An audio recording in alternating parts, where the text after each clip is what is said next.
perguntas ou temas pertinentes à atividade. Demais assuntos, peço que não utilizem chat. Lembrando que a lista de presença é gerada 10 minutos antes de encerrar a atividade. E a emissão do certificado é necessário 70% de presença no evento.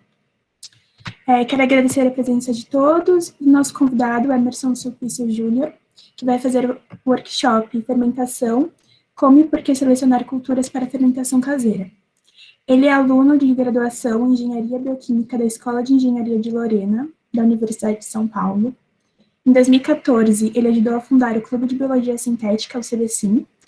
Fez iniciação científica na microcervejaria em 2016, com o título Produção de cerveja do tipo Ali e Lager, utilizando laranja como adjunto de malte. Possui conhecimento em vários tipos de fermentação, como, por exemplo, de grãos, fermentados alcoólicos e alimentos como iogurte e salame. E atualmente ele trabalha como estagiário na Kimberly-Clark. Agora eu passo a palavra ao nosso convidado Emerson. Obrigado pela apresentação. Tá? Gente, vou começar. Fábio, pode passar, eu vou ter que ficar pedindo para você passar os slides. Tá?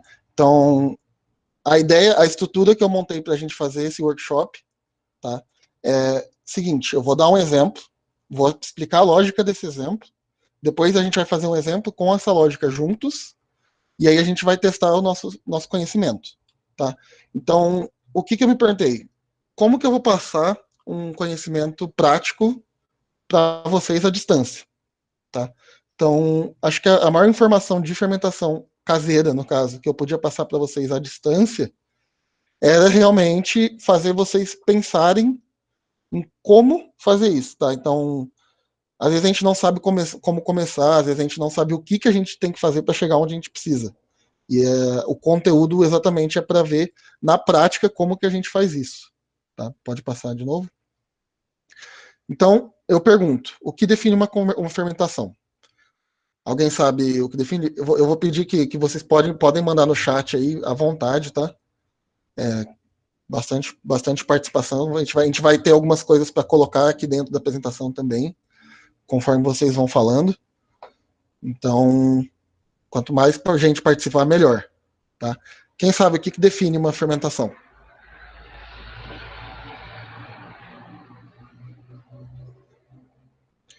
Quase isso, Luiz. Pode passar um pouquinho aí, Fábio. Que vai. É isso. A fermentação, tá, é um processo metabólico que produz mudanças químicas em substâncias por meio de ação de enzimas. Tem algumas definições, essa não é a única. Tá? Então a gente pode ver ali que na bioquímica é exatamente isso que você falou.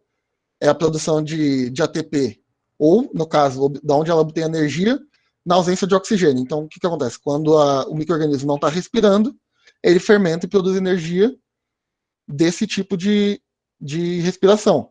Mas, pode passar de novo, Fábio, por favor. Na produção de alimentos é bem abrangente essa definição de fermentação, e agora o João Pedro acabou de falar uma definição que encaixa melhor nessa parte, que é qualquer atividade de micro-organismo que gera mudança no composto, no caso, no alimento. Então, por exemplo, eu posso fazer fermentações aeróbias, eu posso fazer essas coisas que não estão diretamente ligadas na definição bioquímica de fermentação. E aí eu faço, de novo, a grande pergunta desse slide que eu quero fazer para vocês. O que é a fermentação para o micro-organismo? Então, é como ele vai sobreviver. Tá? Resumindo, para o micro-organismo, ele quer saber como ele vai sobreviver e também sem ser uma respiração. Tá? Então, a gente casa bastante essas duas informações de fermentação de alimentos com essa do micro-organismo. E a fonte que eu tenho, pode apertar de novo. Eu tenho que ficar pedindo toda hora para apertar. Tá? Pode ir. A fonte dessas informações é exatamente a Wikipédia. Tá? Por que eu coloquei esse detalhe para vocês? Porque... Ué, apagou o título? Tem muitas informações técnicas disponíveis na internet. Então a gente consegue achar muito artigo, muito dado, muita informação interessante sobre fermentação. Existem muitas receitas, então você vai ver a tia Giovânia fazendo queijo, ela vai te ensinar na internet. Tem bastante informação. mas tem poucas receitas com informações técnicas.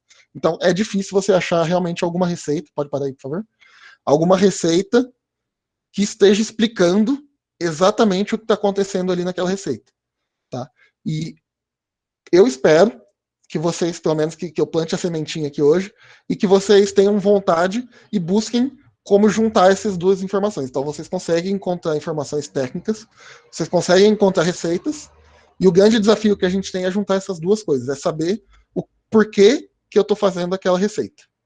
Tá? E aí, de novo, eu pergunto para vocês, alguém aqui já realizou fermentação em casa?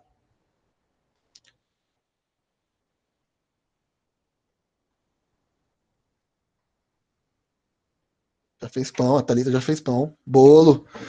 Ó, sabe, você faz bolo com fermentação, é legal, esse é errado. Mas pão conta, com certeza. Kefir conta, tudo isso. Show de bola. Então, passa um pouquinho aí de novo, Fábio. Pode abrir, pode abrir. Então, a gente tem em casa bastante coisa bem clássica de fazer. Pode apertar que tem mais uma. Que são bebidas, conservas, molhos, vegetais e carnes. Então, tudo isso é cultural fazer fermentação dessas coisas. No Brasil, nós não temos um histórico muito grande, então a gente não tem muitas fermentações históricas, fora talvez a pinga, que a gente gosta de pinga, né? O brasileiro gosta de pinga. Mas se você for olhar, principalmente em culturas mais asiáticas, eles têm muito alimento fermentado, tá? Então, tem coisas que a gente vê lá que você nunca imaginou que existia fermentação naquilo e existe. E aí, de novo, eu pedi para vocês falarem o que vocês fizeram. Exatamente, pode apertar mais um pouquinho, Fábio. Para a gente fazer uma listinha aqui. Mais um? Ah, não foi. É, por isso que eu precisava apresentar. Era para abrir um campo aí que a gente ia conseguir digitar o que vocês estão falando, tá? Então eu vou anotar aqui algumas dessas opções que vocês falaram. E mandem de novo, então, por favor. Eu queria saber. Volta, pode voltar, Flávio, ou Fábio, por favor. Eu queria 2 exemplos de cada um desses, tá? Então vamos lá. Bebida já falaram ali. Kefir, eu vi kefir. Cerveja, o pessoal sempre gosta de cerveja, não tem como fugir dela. Conservas já temos chucrute, picles, show de bola. Vamos lá. Molhos. Quem dá molho, exemplo de molho, eu não vi. Quem dá um exemplo de molho fermentado? Shoyu. Shoyu é ótimo. Mais algum, gente? Quem sabe alguns molhos fermentados aí já fizeram? Tem bastante molho de pimenta fermentado que a gente nem sabe que é, mas se você for ver, tem fermentação nele. Então, eu vou anotar aqui. Vocês já comeram, não sei se vocês já comeram aquele molho.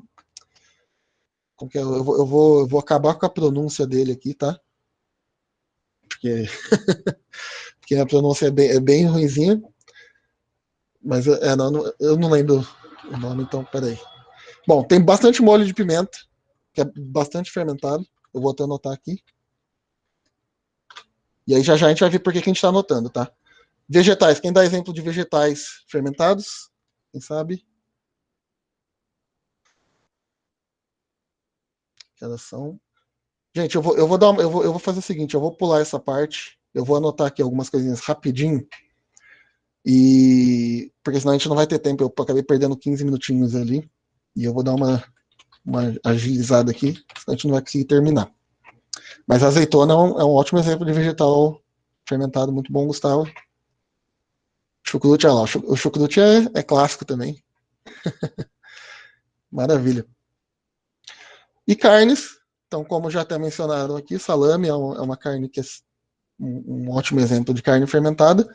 E na cultura asiática a gente tem bastante exemplos de carne fermentada, que é bem difícil a gente ver aqui. Então tem soja, tem bastante coisa que eles até misturam. Eu não sei se vocês já viram o koji, sabe aquele arroz koji que tem na cultura japonesa? Tem muita gente que fermenta carne com aquele arroz, porque o fungo que cresce no arroz, ele deixa a carne mais macia. Então são experimentos, tem bastante coisa diferente. E aí já já a gente volta nessas opções que a gente estava anotando aqui, tá bom? Fábio, pode passar, por favor?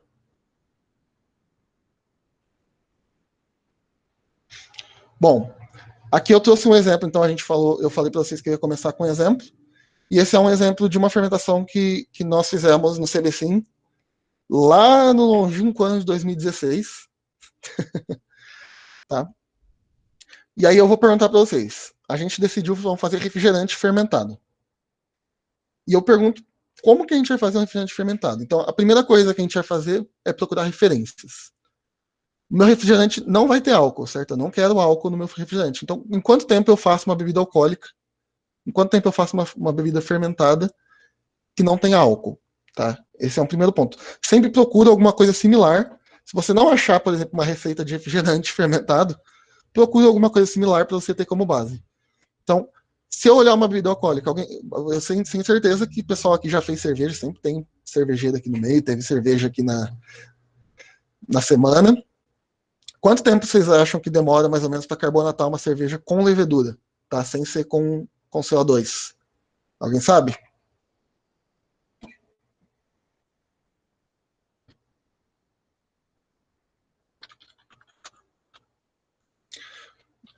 Bom, geralmente quando a gente carbonata, uma semana, Thalita.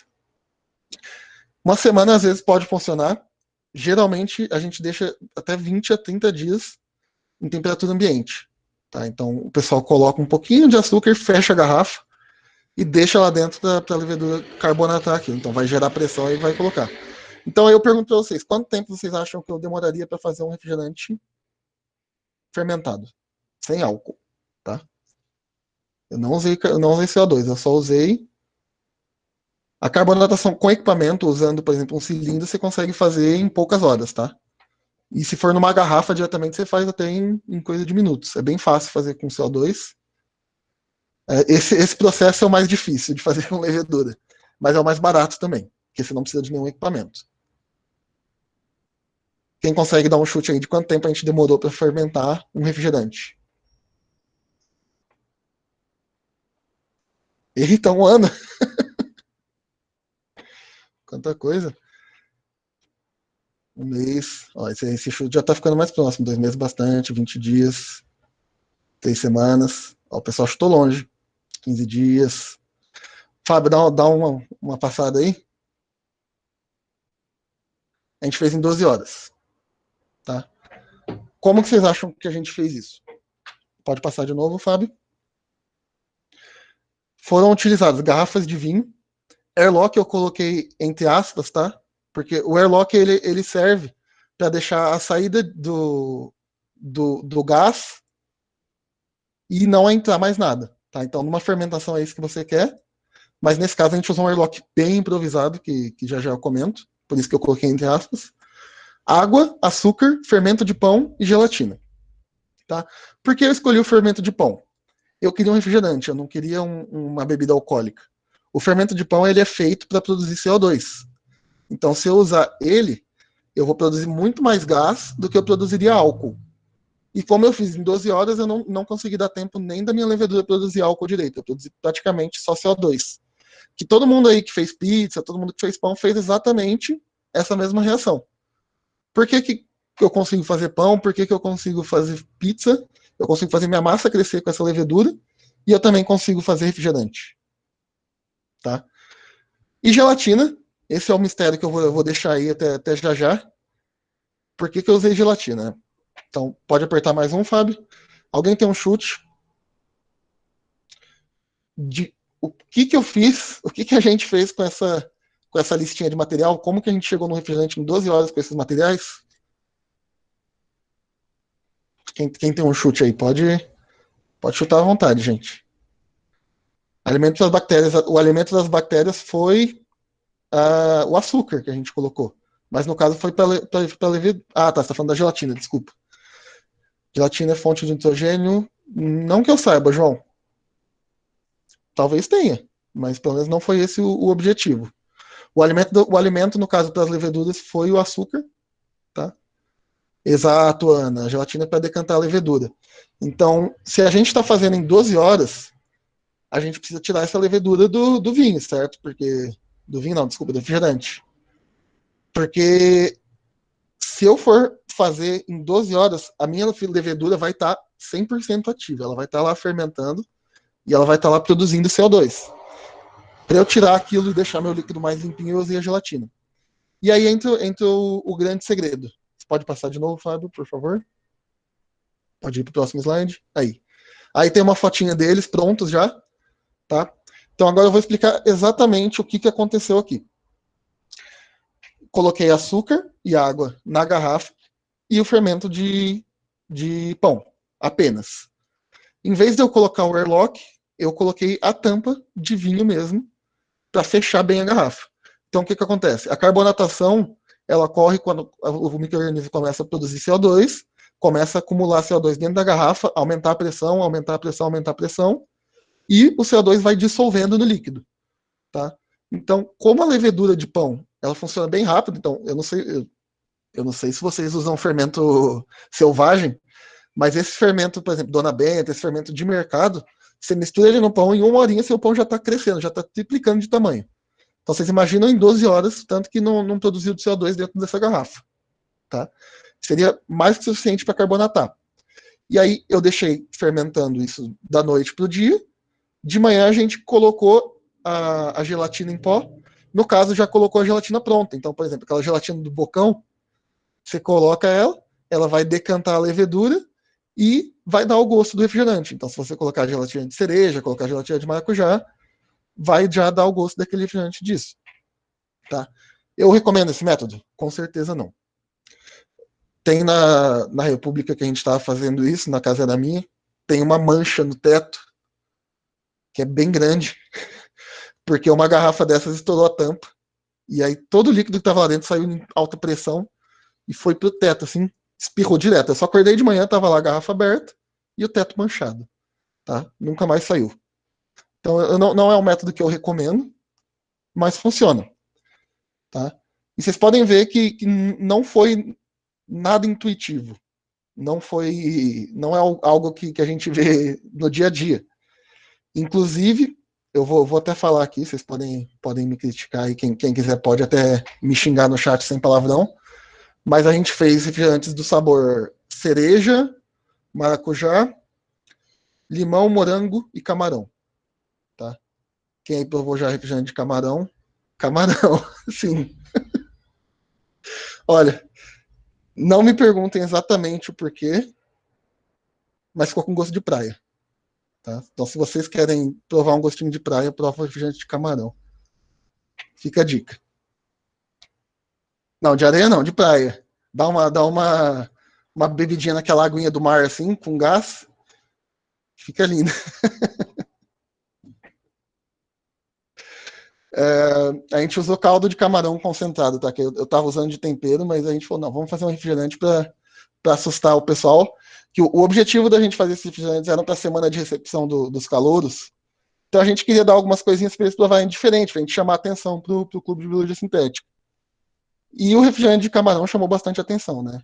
Nem todo mundo provou. Dá para usar o caldo de galinha. Com certeza. Mas camarão é exótico. É um gostinho de praia em Lorena. Lorena já tem aquele calor de praia, só falta o gostinho. Pode passar, por favor. O de fruta, ele tinha o gosto de gelatina, tá? Porque a gente usou gelatina, então ele tinha gosto de gelatina.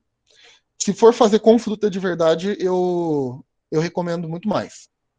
Tá? E tem um jeito muito mais fácil de fazer refrigerante também, que é misturar água com gás com suco. Tá?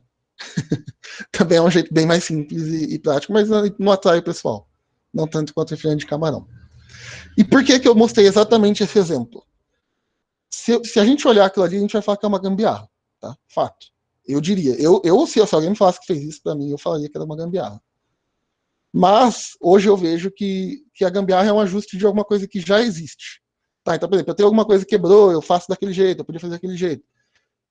Isso é uma gambiarra. Tem um jeito certo de fazer, você não está fazendo do jeito certo, é uma gambiarra. Nesse caso, a gente não tinha instrumento. Eu não tinha cilindro de CO2, eu não tinha nada para fazer aquilo. Então, eu trabalhei com o que eu tinha. Tá? Pode passar de novo, Fábio. O que eu ia precisar para fazer esse refrigerante, tá? Sem ser a técnica de misturar água com gás com suco? Pode passar. Eu precisaria de pelo menos um cilindro de CO2 e um bico de pressão para colocar na garrafa. Um cilindro de CO2 e um bico de pressão eu ia gastar de 500 a 600 reais comprando um novo, tá? Vocês podem imaginar que eu não, como um universitário, recém-calouro, eu não tinha R$ 600 para gastar num cilindro de CO2. Então, essa foi a maneira que eu encontrei. E essa também é uma das grandes mensagens que eu quero deixar aqui com você. Para fazer fermentação em casa, gente, pode explorar, pode. Nenhuma ideia é absurda. Mentira, tem ideia absurda, mas quase nenhuma ideia é absurda. Tentem de tudo, vai dar errado, vai falhar, vai vazar, vai sujar as coisas. E aí, com isso que você aprende. Tá? Pode passar de novo, Fábio. Arranjo técnico, exatamente. Então, essas adaptações que a gente fez foram parte da nossa realidade. Então, se eu quero trabalhar com aquilo, eu vou fazer aquilo. Eu vou fazer isso numa indústria? Não vou. Eu vou fazer isso num laboratório? Não vou. Eu não vou fazer um estudo sobre isso. Mas para fazer em casa, vale completamente. Tá? Pode passar de novo. Então, agora, a gente tem algumas perguntas para a gente fazer qualquer fermentação. Tá? Então, a ideia é que vocês peguem essas perguntas, se perguntem isso, desenvolvam essas perguntas, que quando você quiser fazer uma fermentação na sua casa, tá? Não na indústria, você vai conseguir fazer se você conseguir responder todas essas. Tá? Então, a primeira pergunta é: como funciona o processo? Qual o processo? Se eu quero fazer salame, se eu quero fazer cerveja, se eu quero fazer shoyu, como funciona esse processo? Eu preciso saber o que se trata aquilo. Primeira coisa, é o básico, tá? Começa daí. Segunda pergunta: o que eu quero obter? Então, nesse caso, eu usei levedura de pão. Eu não queria obter pão, eu queria obter gás. Tá? Então, eu não preciso necessariamente usar tudo focado naquilo. Tá? Por que eu digo tudo? Tudo. Porque, de novo, é aquilo que eu vou entrar. Para fazer refrigerante, eu ia precisar de um cilindro de CO2, de uma garrafa especializada. Para fazer cerveja, eu vou precisar comprar um equipamento de cervejeira, eu vou precisar comprar um tanque de fermentação de cerveja. Tá? Esses exemplos que eu quero dar é porque a gente consegue fazer. Claro, não recomendo vocês fazerem cerveja com arranjos técnicos, tá? Porque vocês vão ter muito, vocês vão conseguir, mas vocês vão ter muito trabalho e vai render pouco. Mas, por exemplo, se eu quero fazer um vinagre, se eu quero fazer qualquer coisinha assim em casa, vale bastante a pena, tá? Então, saiba o que você quer. Você quer fazer o produto, beleza. Se você quer obter algum produto, também, beleza, tá? E a gente já vai esticar um pouquinho mais nessas perguntas daqui a pouco. Pode ir de novo? Então, onde eu vou fazer isso? Essa é uma pergunta importante. Como vocês puderam ver no caso do refrigerante, então a garrafa de vinho não foi a melhor opção. Eu precisava ter usado alguma coisa que tinha uma tampa um pouco mais forte. Mas essa é uma pergunta bem importante, porque tem coisas que são muito sensíveis, tá? A levedura de pão, ela não é sensível. Você joga ela em qualquer coisa que tenha açúcar, qualquer coisa que tenha qualquer carboidrato, ela vai sair comendo tudo e vai sair funcionando. Mas, no caso, por exemplo, de um salame, você precisa ter um ambiente certo. Senão ele não vai dar muito certo. Ele vai estragar e você não vai conseguir fazer seu alimento. Tá? Próxima pergunta. O que eu preciso? Essa é a última pergunta e essa é a maior pergunta, tá? Que a gente vai esticar bastante dentro dela ainda. Pode passar de novo, por favor? Então, o que eu preciso, ali embaixo tem um site, eu vou pedir para você colocar o mouse em cima só, o Fábio, ver se aparece o link. Mas tem esse site que... não, só colocar o mouse em cima ali do texto embaixo, ó, ver se aparece algum link, não aparece. Não precisa clicar, não. Esse link é o Google. De verdade, gente, aproveita a internet. A internet é uma ferramenta com muito conhecimento. Hoje a gente tem pessoas que nascem sabendo usar um celular e acreditam que a Terra é plana. Então, usem a internet de verdade, tem muita coisa lá dentro. Você só precisa saber onde procurar, você só precisa saber buscar aquela informação. Você vai pegar um pedaço de informação em cada lugar para montar o que você quer. Tá? Não achem que vai ter tudo na mão, mas tem tudo na internet. Então, o que eu preciso? Essa foi aquela pergunta que eu falei que a gente vai abrir. Eu vou escolher o micro-organismo que eu quero. Dentro da minha pesquisa, dentro de eu entender o meu processo, eu vou saber o que eu quero chegar, onde eu quero chegar, e eu vou precisar achar o micro-organismo que eu quero. Vou falar para vocês. Fora a levedura, claro, porque levedura a gente acha de monte. A gente acha levedura de cerveja, levedura de champanhe, levedura de pão. Levedura é bem fácil a gente achar no mercado, achar em qualquer lugar. Fora a levedura, 90% das fermentações que eu, pelo menos, faço em casa são fermentações espontâneas. Então, como que eu escolho esse micro-organismo que eu quero? ele simplesmente já está no alimento, ele já está naquilo que eu vou fermentar, e eu simplesmente preciso selecionar ele. Agora a gente chegou no nome do workshop em si, né? Então, como que eu vou selecionar o organismo? Pode passar de novo? Então, o meu objetivo com a fermentação é atender as necessidades dos micro-organismos que eu escolhi. Não é fazer o que eu quero, sabe? Então, por exemplo, se eu falo, putz, eu quero colocar tempero, eu quero colocar limão, eu quero colocar vinagre, isso pode matar o micro-organismo que eu quero colocar lá. Pode dar um gosto bom, mas tem que saber que isso vai matar seu micro-organismo. Então, a fermentação, o processo de fermentação, vocês precisam fazer pensando no micro-organismo, tá? Então, se imagina no lugar dele e fala o que esse micro-organismo come, o que ele aguenta, onde ele vive, tá? Se você for falar de levedura, por exemplo, do vinho, os vinhos antigos eles nasceram de fermentação espontânea, porque a levedura crescia na casca da uva. Quando eles esmagaram e deixavam a casca lá junto, a levedura crescia e fermentava tudo aquilo. E isso vale para muitos alimentos que a gente tem hoje. Claro que comprando no mercado, a gente está sujeito a outros tipos de micro-organismo, às vezes a sanitização, algumas coisas assim. Mas se você está usando algum alimento de feira, provavelmente aquele micro-organismo que você precisa já está lá. Tá? Uma maneira de acompanhar a fermentação, então você precisa ter algum jeito de saber se você está pronto, se você terminou, quando tirar, quando começou. Tá? Isso pode ser, eu acho que tem um exemplo aí, pode apertar, Fábio, por favor. Deixa eu ver. Tá, não. Então a gente vai abrir isso aqui daqui a pouco, tá? Eu vou continuar. E outras duas coisas principais são paciência, determinação e informação. Informação de verdade, gente, na internet. Livro é para conhecimento técnico. Então o que você vai fazer? Você vai achar por cima o que você precisa na internet, procurar em livro, procurar em artigo, procurar em tudo isso, que já está na internet também. Então, eu acredito que pelo menos a maior parte que a gente tem aqui deva ser da EL, deva ser da USP. Usem a biblioteca CAPES, por exemplo, lá tem muito artigo legal. Usem. Quase que eu falei SciHub, eu não vou falar SciHub porque não usem SciHub, mas. Que é proibido, né? Mas de verdade, gente, tem muito artigo, tem muita informação na internet e tem muita informação nos livros, principalmente parâmetros. Tá? Pode passar de novo, Fábio. Pode ir. Opa, volta um pouquinho. Tá? Então, de novo, o que eu preciso? Eu sempre vou ter alguma fermentação barra transformação no alimento. Tá? O meu objetivo é sempre chegar em outro lugar.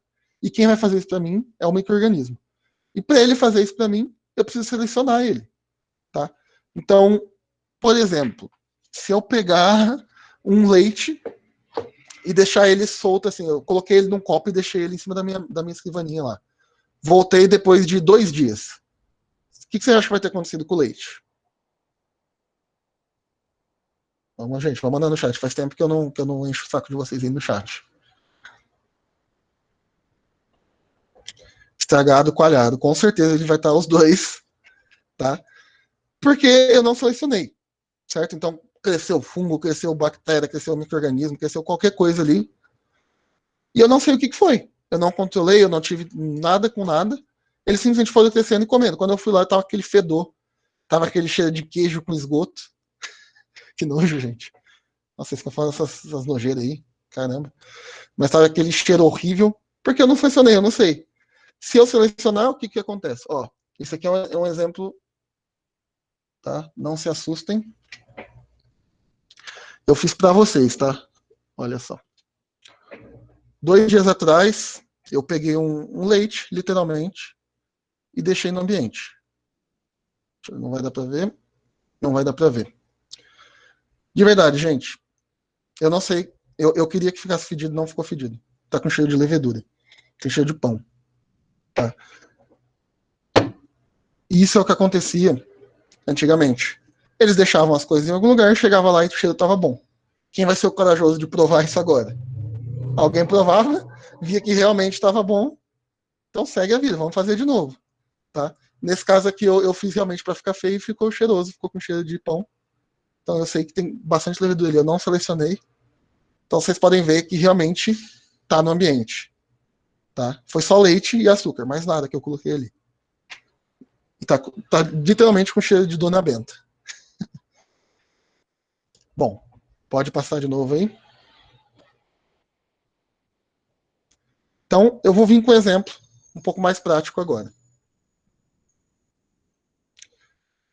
João Pedro, tem alguma informação aí?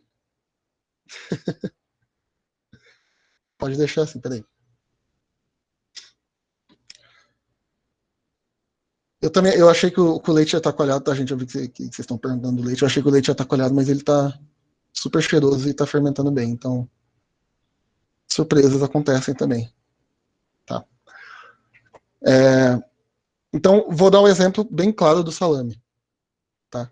Como funciona o processo? Gente, a gente não vai ter tempo de fazer tudo o que eu queria fazer. Mas vamos. Como funciona o processo? Pesquise, teste receitas e comece com pequenos lotes. Tá? Eu não vou pegar e falar para vocês, façam salame assim. Porque vocês não vão aprender nada. Vocês vão simplesmente seguir cegamente aquilo que eu falei e vai acontecer. O que eu quero que vocês façam? Eu quero que vocês pesquisem como é feito salame. Receitas tem várias, que eu vou explicar para vocês como vocês vão pesquisar o que está acontecendo nele. Tá?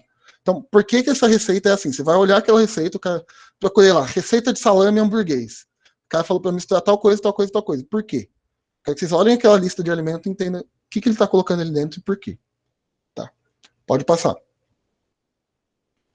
E eu vou passar rapidinho para ver se a gente consegue dar um exemplo. Então, o que eu quero obter fermentando salame?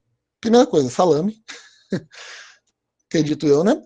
Algumas substâncias. Então, não sei o que eu quero. Quem sabe por que eu fermento salame? Qual que é o objetivo de eu fermentar um salame? Porque, querendo ou não, essa carne, essa avermelhada, ela é cura. Tá? Ela não é um processo de fermentação. Ela é um processo de secagem, que a gente tira a umidade da carne e ela vai. As proteínas dela vão fazendo ela ficar com dessa cor e vão degradando não, vão transformando essa carne. E ela fica assim. Então, a fermentação não depende da cura. Tá bom? Desculpa, a cura não depende da fermentação. Por que eu fermento? Gostos diferentes é um dos motivos, claro, mas esse não é o motivo principal da fermentação do salame. Ela traz alguns sabores. Se eu usar algum tipo de micro-organismo diferente, eu vou ter sabores diferentes. Preservação, muito bom, Maria Gabriela. O que acontece? Pode passar aí, Fábio, por favor. De novo. Tem no Google a resposta. Tá? Foi só por isso que eu coloquei isso. E, de novo, reforçando, a internet é uma ferramenta maravilhosa. Pode passar mais uma vez. De novo, de novo. Então, eu quero. Opa, peraí, volta um pouquinho. Tira a fotinha só. Como eles falaram, preservação e adicionar sabores. Tá? Então, esses são os dois principais pontos. Porque quando eu faço uma fermentação no salame, eu vou fazer uma fermentação lática que vai abaixar o meu pH. Ela vai transformar o meu pH, que era lá de 7, quase neutro, para um pH mais ácido.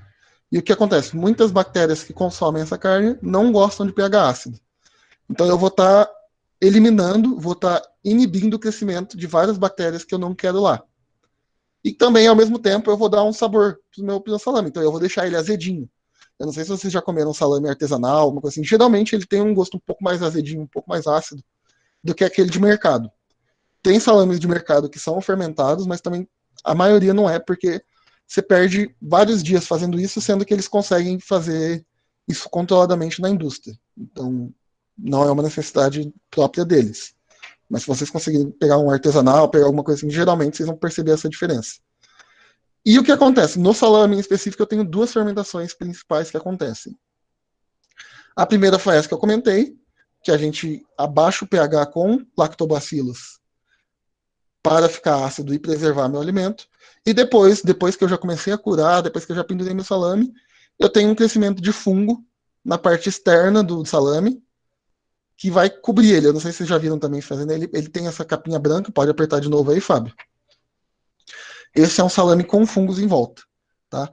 Parece feio, mas o fungo é completamente comestível. Geralmente ele sai junto com a casquinha que tem no salame. Tá? E ele dá um sabor muito diferente. Então, o fungo, ele simplesmente protege o salame de outros fungos. Porque esse fungo específico que a gente deixa crescer, ele te sabe que ele vai dar um gosto bom e que ele não vai estragar a carne. E ele, ao mesmo tempo, ele vai estar lá crescendo e consumindo o que está na casquinha do salame, impedindo outros fungos de crescer. Então, no fundo, praticamente todas as fermentações clássicas que a gente tem são feitas para preservação. E esse não é um exemplo diferente. Pode passar de novo? Então, eu vou de novo perguntar. Eu vou fazer uma fermentação de salame, mas eu não preciso preservar ele. Eu não tô vivendo aqui no meio do meu período de seca. Eu não quero guardar carne por meses lá para eu conseguir comer meses depois, que era um dos grandes objetivos. Eu só quero fazer um salame gostoso. Eu preciso focar em preservação? Não. Então vamos para o próximo. Posso passar. Adicionar sabor? Poxa, eu gosto do sabor de salame de mercado. Eu quero exatamente aquele sabor. Não preciso adicionar mais nada. Não. Então aí de novo eu venho uma pergunta. Eu preciso fermentar esse salame? Realmente. Volta um, não passa ainda não, por favor. O pessoal querer preservar no meio da pandemia para durar. Estão juntando papel higiênico, né? O salaminho também cai bem. Não sei muito bem se uma coisa conversa com a outra ali, mas vai saber. Então, essa é uma pergunta que vocês podem fazer. Eu preciso fermentar aquilo que eu quero fazer? Eu precisava ter fermentado aquele refrigerante? Eu não precisava.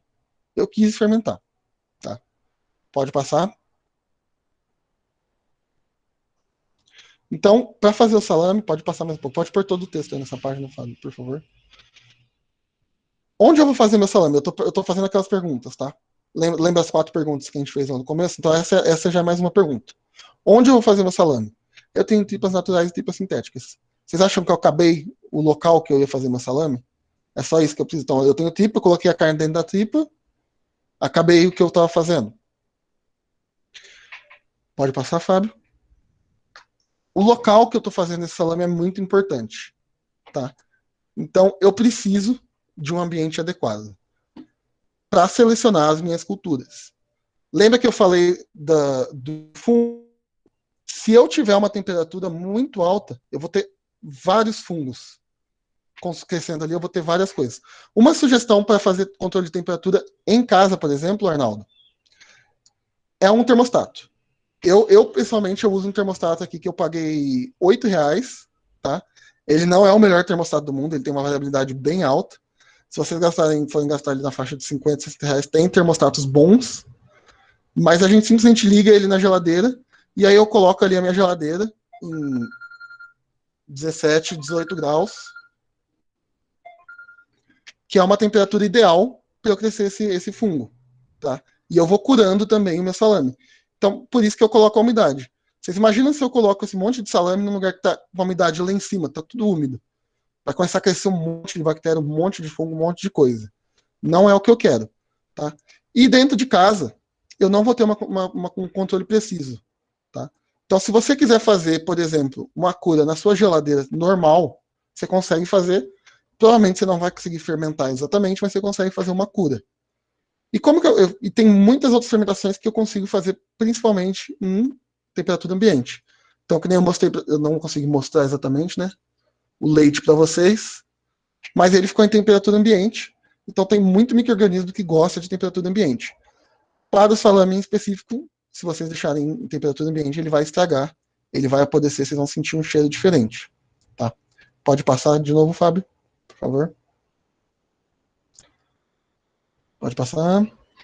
Então, toda vez que eu deixar esse alimento. Opa! Toda vez que eu deixar esse alimento em algum ambiente, em qualquer que seja controlado, seja congelado, algum tipo de fermentação vai ter. Nesse sentido bem amplo que a gente falou, tá? Então, ele vai ser transformado, ele vai mudar, ele vai virar alguma coisa.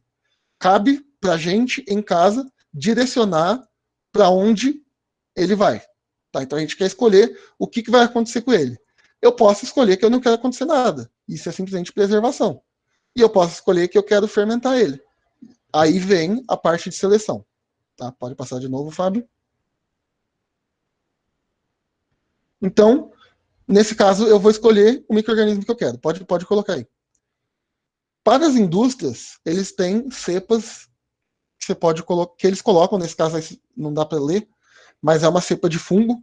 Então eles misturam na massa da carne e depois de dias e dias lá, ela vai começar a crescer e vai formar aquela capa de fungo em volta do salame. Em casa, eu nunca comprei uma dessas, tá? Então, vocês podem comprar, custa acho que R$ 100 um envelopezinho desse, mas geralmente o ambiente é confiável. Porque o que acontece? A carne, ela tem muitos micro-organismos já naturalmente na superfície dela. Quando a gente moe a carne para fazer um salame, a gente está misturando esses micro-organismos no meio da carne. Tá? Então, se eu deixar ela em temperatura ambiente, por exemplo, eu simplesmente joguei minha carne lá no canto, esses micro-organismos que já estavam nela vão começar a comer ela e vão começar a soltar aquele fedor. Você já sentiu o cheiro de carne apodrecendo? Eu tenho certeza que todo mundo já sentiu algum cheirinho de carne podre. Não é nada agradável. Tá? Então, um que eu uso bastante, que é bem legal para fazer salame em específico, é, por exemplo, o Yakult. Pode apertar aí, Fábio. Por favor. Por quê? Lembra que eu falei para vocês que a primeira fermentação ela é lactobacilo, é uma fermentação láctica. Então, você tem certeza que todo mundo já viu os lactobacilos vivos fortes? O Yakult serve muito legal como um inóculo, por exemplo, para eu fazer meu salame. Tá? Mistura ele na carne, deixo ele pendurado uns 2 dias em temperatura ambiente, e as leveduras não, desculpa. Os lactobacilos que estão no Yakult vão consumir aquilo ali dentro da carne, vão abaixar o meu pH e vão gerar um produto bem legal, já com um sabor bem diferente também. Tá? Então, sempre dá para a gente colocar. Posso colocar outra bebida fermentada, eu posso deixar uma fermentação natural, que eu já fiz também sem colocar nada. Tá? Geralmente, o micro-organismo que já está na carne vai tomar conta daquilo ali. Tá? E como que eu vou saber? Então, lembra que eu comentei que a gente queria ver como que eu tenho que acompanhar a fermentação? Eu não vou ficar cortando pedaço de salame e misturando lá num líquido para medir o pH dele, por exemplo, tá? Porque a gente sabe que não tem uma produção industrial, não tenho toneladas de salame para eu tirar um de vez em quando e fazer um teste. Eu vou fazer ali meia dúzia de salame e eu não vou ficar jogando nada fora. O cheiro diz muito, gente. De verdade, depois de 2 dias, isso aí tá cheirando. Eu deixo na sala de casa, geralmente, assim, num cantinho sequinho, quietinho. A sala inteira fica cheirando. Você passa lá dentro, você sente cheiro de salame em tudo. Se você deixar mais tempo que isso, começa a sentir o cheiro de carne podre. Tá? Então, o cheiro diz muito, no caso do salame. E depois disso, a gente passa para a geladeira, a gente passa para a temperatura controlada. Nossa, já vai estourar o tempo. Pode passar aí de novo, Fábio. E aí, como eu mencionei, a maior fonte de micro-organismo para fermentação natural é o próprio alimento. Tá? Então, dentro dele vai ter aquilo que a gente precisa. Por isso que, geralmente, se você procurar a receita lá da Tia Vânia na internet, ela não vai estar adicionando nenhuma cepa, ela não vai estar adicionando nenhum fungo diferenciado, ela não vai estar adicionando nada desse gênero. Porque ela já está aquilo no meio da comida, ela simplesmente não sabe o porquê aquilo acontece, mas acontece. Pode passar de novo, por favor? Tá? E aqui foi o que eu comentei já. No caso, eu não consigo tirar amostras de pH, eu me guio pelo aroma. Pode passar. E aí, por último, paciência e determinação para conseguir fazer. Esse exemplo 2 é o seguinte, a gente não tem mais tempo, infelizmente. Aqueles exemplos que a gente tinha dado no começo, eu tinha feito aqui uma enquete e eu disponibilizar para vocês votarem qual que a gente falava. Então a gente ia fazer todo esse processo com outro produto que vocês escolheram. Mas a gente não tem mais tempo, não sei se dá para a gente fazer mais alguma coisa. Acho que a gente vai ter que acabar por aqui. Mas, gente, de verdade, eu sei que eu não passei muito conhecimento específico, tá? Vocês não vão sair dessa palestra aqui falando que eu sei fazer salame, eu vou fazer salame, eu sei fazer qualquer coisa, eu vou fazer qualquer coisa. Mas a ideia que eu preciso que vocês tenham em mente de verdade para fazer a fermentação em casa é essa. Saiba o micro-organismo que você quer. Então, eu quero fazer, por exemplo, vinagre. Esse micro-organismo ele vai gostar de acidez. Tá? Então, eu vou colocar a minha fruta. Não sei se vocês já viram no mercado, tem vinagre de vinho, por exemplo. Eu já vou responder a pergunta, Daniele. O vinagre de vinho, ele é simplesmente um vinho que fica aberto ao tempo. As bactérias vão lá e fermentam o etanol em ácido acético. Tá? E aí você fica com aquele vinho azedo. Se você deixar um vinho aberto, você vai sentir ele com gosto de azedo. Ele simplesmente pega e transforma isso em vinho. Tá? Então, o equipamento que vocês têm não faz diferença, de verdade, gente. Tenta com um pote da sua mãe, a mãe sempre tem aqueles potes de rosquear que é bem fechado, aquilo é legal para fazer fermentação em casa. Tá? Um produto que eu indico, que dá para acompanhar bastante a fermentação, é o iogurte. Não tem erro de verdade iogurte. Ó, e eu vou até dar um passo a passo rapidinho aqui, que vocês vão achar receita na internet. Basicamente, esquenta o leite, não ferve, tá? Esquenta o leite para pasteurizar ele um pouco, mantém ele na temperatura um pouquinho ali de 70 graus. Começou a ver fumacinha no leite, você desliga o fogo, deixa ele descer até você sentir que ele tá morno.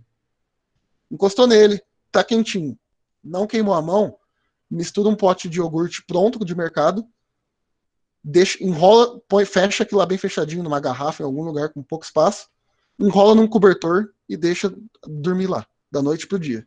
De manhã você vem e chega, seu iogurte vai estar pronto, de verdade. E com relação ao iogurte em específico, vocês sabem por que isso funciona?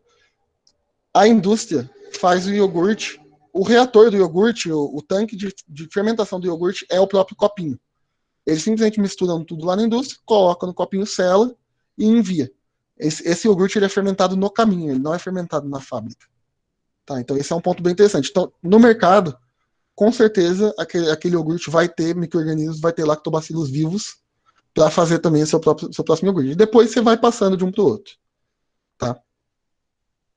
Um produto para... O leite ele faz diferença no teor de gordura, basicamente. Tá? Então, se você usar o leite integral, você vai ter aquele iogurte parecido com o integral que você compra no mercado, que você consegue pegar na colher, ele é firmezinho.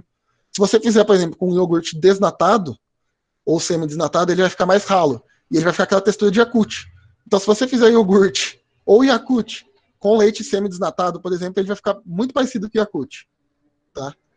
Se você colocar um açúcar, colocar alguma coisa assim, você consegue até simular um Yakult ali. Mas já estou estourando o tempo que a gente tinha aqui. Eu falei correndo quase, gente. Desculpa mesmo. Tá? Espero que vocês tenham aproveitado alguma coisa. Meu e-mail estava no final do slide, mas tem um monte de slide aí que eu não vou conseguir passar. Tá? Podem me chamar, podem me contactar se quiser passar para o último, tentar passar para o último slide aí, Fábio. Tá? Podem me mandar e-mail, eu estou 100% à disposição. E é bem tranquilo de fazer fermentação em casa, gente. Se arrisca, vai dar errado, vai dar certo, e vocês vão ter muita experiência. Então, não sei se deu muito certo com o workshop à distância, desculpa, gente. É difícil a gente fazer alguma coisa mão na massa à distância. Mas respondendo a pergunta da Sara, eu não sei se era para mim exatamente o que ela perguntou, eu acredito que sim. Ô, Emerson, só um minutinho, deixa eu te interromper. Eu vou ter que encerrar. Você Pode pode encerrar. continuar chamada para responder as perguntas, mas eu vou precisar encerrar porque vai começar uma próxima palestra. Sem Mas você problema. pode continuar para responder as perguntas.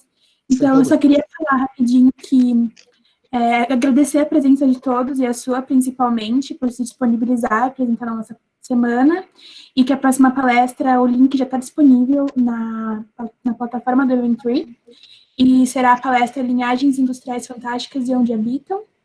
E obrigada a todos, obrigada a Emerson. Até logo. Imagina, gente. Estou à disposição. E vou aproveitar, assistam a palestra do Pati, que é muito legal também. Tá? A próxima palestra aí é muito, muito boa, vocês vão aproveitar bastante. E, de verdade, estou à disposição, respondo e-mails, respondo contato. Pode passar meu contato aí, quem pedir. Tá? E se arrisquem, gente. Essa é a mensagem final. Se arrisquem, pesquisem. E se precisar de perguntar, eu estou à disposição. Tá bom?